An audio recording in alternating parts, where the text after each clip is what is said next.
Siapa sih yang nggak kenal dengan kerajinan keramik? Di Kota Malang, tepatnya di Dinoyo, Kecamatan Lawakwaru, terdapat satu kawasan yang terkenal dengan produksi kerajinan keramik yang mampu menembus pasar ekspor. Kawasan ini dikenal dengan nama Kampung Wisata Keramik Dinoyo.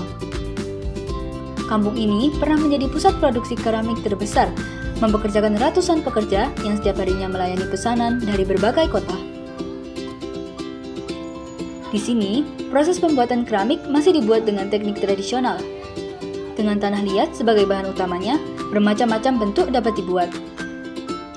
Bentuk yang telah dibuat, kemudian dijemur hingga kadar airnya berkurang dan akan dibakar dengan suhu tinggi nantinya.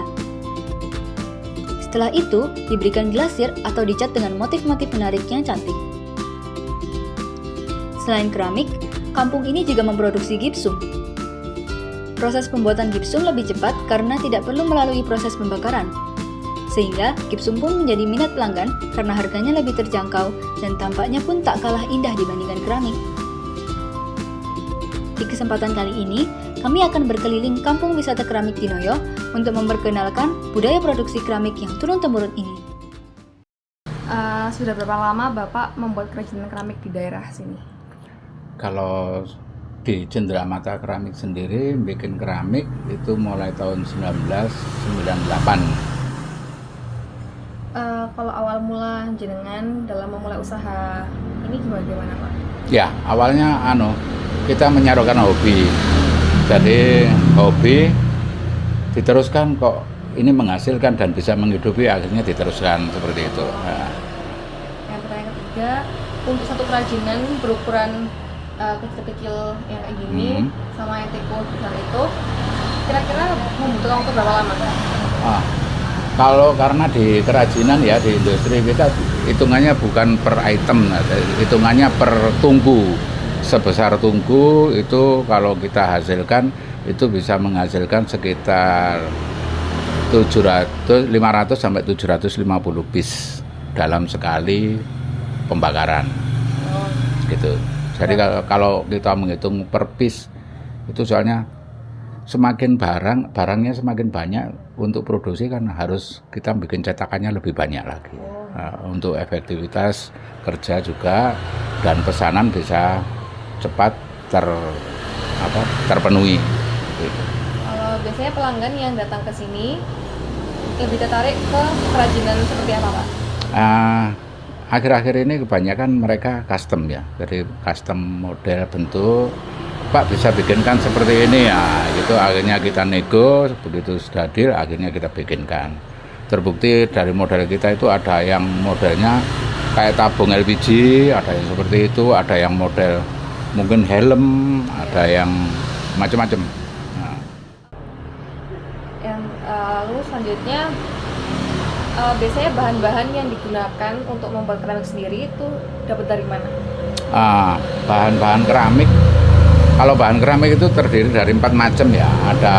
Ada yang namanya kaolin, ada yang namanya feldspat, ada yang namanya polkle dan kuarsa. Bahan-bahan itu semua material alam dan kebanyakan ada kayak di daerah Malang Selatan, di Lodoyo, di Blitar itu banyak material-material seperti itu. Cara pembuatan secara modern. Yang pertama, pengolahan bahan baku. Pertama, bahan baku akan digiling menggunakan alat mixer berukuran besar agar tercampur rata. Bahan yang tercampur rata akan disaring, lalu dipres hingga berbentuk pipih. Bahan-bahan ini selanjutnya akan diproses pemadatan agar dapat menjadi tanah liat halus yang disebut plastis. Nah, plastis inilah yang digunakan sebagai bahan pembuatan keramik.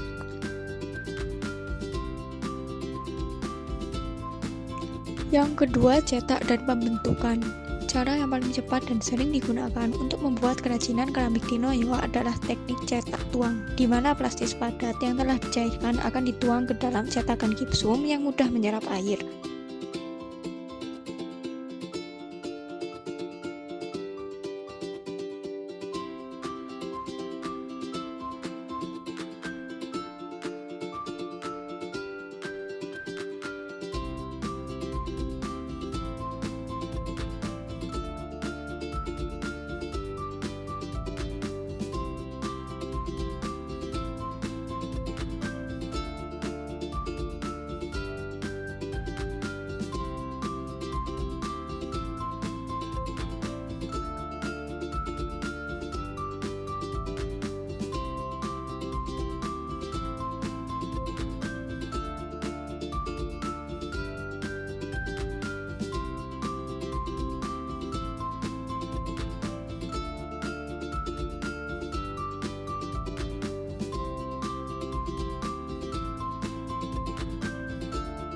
Setelah plastis menempel di cetakan, lepaskan dari cetakan dan dirapikan pada bagian pinggirannya.